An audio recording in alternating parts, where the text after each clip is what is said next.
JD online पाठशाला पर स्वागत है आप सभी का। आज की इस वीडियो में हम प्रश्नावली 4.2 के प्रश्न संख्या 1 है, उसमें गुणनखंड विधि से निम्न द्विघात समीकरणों के मूल ज्ञात कीजिए। द्विघात समीकरणों के मूल ज्ञात करना है और गुणनखंड विधि द्वारा ज्ञात करेंगे। तो हमारा प्रश्न है x की घात 2 माइनस 3x माइनस 10, ये एक द्विघात समीकरण है और गुणनखंड विधि द्वारा इसके मूल ज्ञात करेंगे।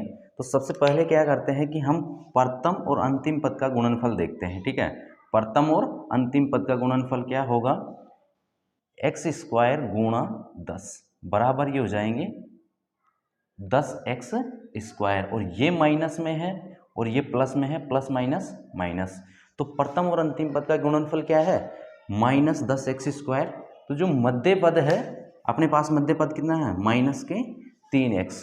तो जो संख्या दो गुणनखंड लेंगे हम, उनका अंतर कितना होना चाहिए, माइनस के 3x के बराबर होना चाहिए, और उनका जो गुणनफल होना चाहिए वो होना चाहिए माइनस 10x। तो अपने पास में दो गुणनखंड लेंगे, माइनस के 5x और प्लस के 2x। इनको जब हम योग करेंगे इनका, तो ये कितना आएगा, माइनस के 3x आएंगे। ठीक है, माइनस 5 और प्लस के 2x। उसके बाद में इनका जो गुणनफल होगा, माइनस के 5x गुणा प्लस के 2x, x और x तो हो जाएगा x की घात 2 और 2 गुणा 5 हो जाएगा 10, और माइनस और प्लस माइनस। तो ये दोनों गुणनखंड अपने बिल्कुल सही है कि इनके जो गुणनफल है वो तो है अपने प्रथम और अंतिम पद के बराबर, और जो अंतर है वो मध्य पद के बराबर है। ठीक है, तो दोनों के गुणनखंड अपन लेंगे। पहला पद आता है एक्स स्क्वायर, यहाँ माइनस 3x की जगह क्या लेंगे अपन, माइनस के 5x और प्लस के 2x। यदि इनको हल करते हैं तो कितना आता है, माइनस 3x ही आता है, माइनस 10 बराबर 0। इन दोनों प्रथम दोनों पदों में से एक संख्या कॉमन लेंगे जिसे उभयनिष्ठ कहते हैं। अब कॉमन किस संख्या को लेते हैं, ये ध्यान रखो कि इन दोनों संख्याओं में जिस संख्या का पूर्णतः भाग जाता है, पूरा पूरा भाग जाता है, एक तरीके से एचसीएफ होता है ये कॉमन संख्या जो लेते हैं। तो इसमें x का भाग जाता है और इसमें भी x का भाग जाता है। ठीक है, तो x हम क्या करेंगे, यहाँ पर कॉमन ले लिया x। यहाँ क्या बचा है, एक्स स्क्वायर में से x कॉमन लेने के बाद में क्या बचेगा, जो संख्या हमने कॉमन ली है और जिस संख्या में से लिए है। ठीक है, किस में से ली है, x की घात 2 में से ली है। कॉमन क्या लिया है, x लिया है। x ही क्यों लिया है, क्योंकि x इन दोनों संख्याओं को विभाजित करता है। ठीक है, तो यहाँ जो संख्या में से कॉमन लिया है उसमें जो कॉमन ली गई संख्या है उसका भाग दे देते हैं।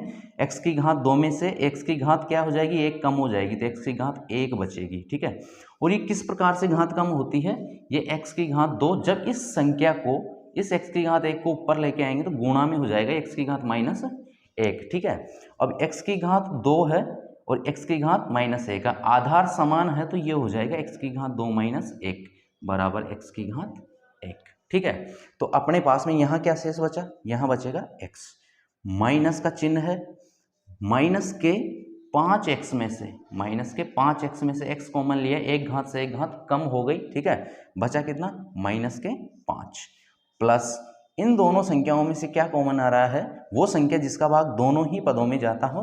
2 का भाग इसमें और इस दोनों पदों में जाता है, 2 कॉमन ले लेंगे इसमें से। ठीक है, तो x यहाँ पर 2x में से कितना कॉमन लिया, 2x में से 2 कॉमन लिया, 2 से 2 एक बार विभाजित हो गया, बचा कितना, x बचा है। ठीक है, उसके बाद में माइनस 10 में से 2 कॉमन लिया तो 2 का भाग दे देंगे, तो माइनस के 5, माइनस 5 बराबर 0। एक ब्रैकेट, ये दोनों, ये ब्रैकेट और ये ब्रैकेट दोनों समान होने चाहिए। अगर ये ब्रैकेट समान है तो हमारा प्रश्न सही है, और ये ब्रैकेट अगर समान नहीं है तो हमारा प्रश्न सही नहीं है। ठीक है, तो ये दोनों ब्रैकेट समान है, तो एक ब्रैकेट हो जाएगा x प्लस 2 और एक ब्रैकेट हो जाएगा x माइनस 5।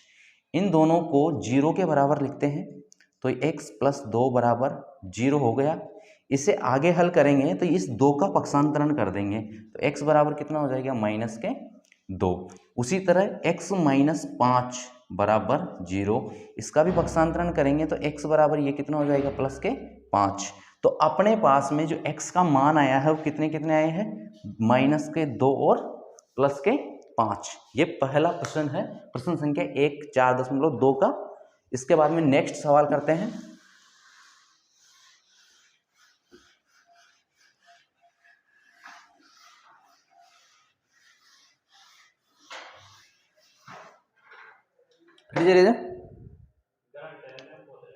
आओ जी 2x² प्लस x माइनस 6 बराबर 0। यहाँ पर अगला सवाल है प्रश्न संख्या 2, पहले का दूसरा है।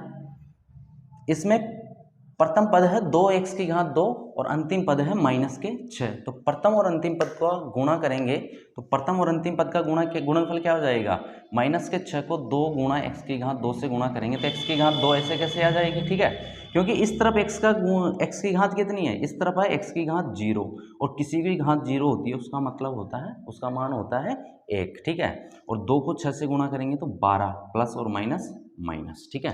तो प्रथम और अंतिम पद का जो गुणनफल है वो कितना है, -12x², ठीक है। उसके बाद में जो दो गुणनखंड लेंगे वो होने चाहिए उनका योग या उनका अंतर होना चाहिए x मध्य पद के बराबर और उनका गुणनफल होना चाहिए -12x²। तो अपन ले लेंगे 4x और -3x बराबर कितना बचता है, x बचेगा। और इन दोनों का जो गुणनफल करेंगे -3x, तो x को x से गुणा किया x², 4 और 3 को गुणा किया 12 और प्लस और माइनस माइनस। तो अपने पास में जो दो गुणनखंड है वो क्या लेंगे अपन, 2x² प्लस के 4x और -3x। आगे संख्या क्या है, -6 बराबर 0 उतार देंगे। अब देखो इस संख्या में और इसमें कोई फर्क नहीं है क्योंकि यहाँ 4x में से 3x घटाएंगे तो यहाँ पर x ही बचेगा। इन दोनों में से क्या संख्या कौन सी संख्या कॉमन आ रही है, जिसका पूर्णतः दोनों संख्याओं में भाग जाता है वही कॉमन लेते हैं। 2x का इसमें भाग जाता है और 2x का इसमें भाग जाता है, तो 2x हमने कॉमन ले लिया, एक उभयनिष्ठ संख्या ले ली। यहाँ क्या बचा, 2x की घात 2 में से 2x कॉमन ले लिया, 2 से 2 विभाजित हो गया एक बार, और x की एक घात में से 2 में से एक घात कम कर देंगे तो कितनी बचेगी, x की एक घात, मतलब यहाँ बचा x प्लस 4x में से 2x कॉमन लिया, 2 से 2 विभाजित और एक घात में से एक घात कम कर दी तो कितनी घात बचेगी, 0। तो मतलब यहाँ कितना बचा, 2। इन दोनों पदों में से क्या कॉमन लेना है, इन दोनों पदों में से कॉमन -3 आ रहा है, ठीक है। -3 इसलिए लेंगे क्योंकि प्लस तो ले नहीं सकते, प्लस क्योंकि ये वाला ब्रैकेट और अगला जो ब्रैकेट है ना दोनों समान होने चाहिए, ठीक है। तो -3 कॉमन लेंगे, -3x में से 3 कॉमन लिया, 3 से 3 विभाजित और ये -3 लिया तो माइनस और माइनस प्लस, तो बचा कितना, x।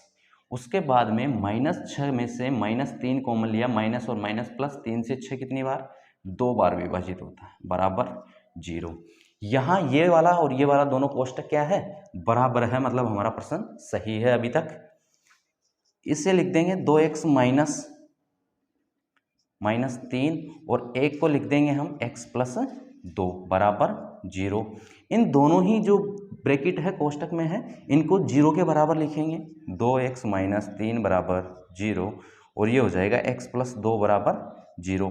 इसको आगे हल करेंगे तो ये 3 का पक्षांतरण कर देंगे तो 2x बराबर कितना हो जाएगा, 3, ठीक है। और इसे और आगे हल करते हैं तो x बराबर 3 और 2 गुणा में है तो इस तरफ किस में आ जाएगा, भाग में। तो अपने पास में x का एक मान तो आया है, x बराबर 3/2, ठीक है।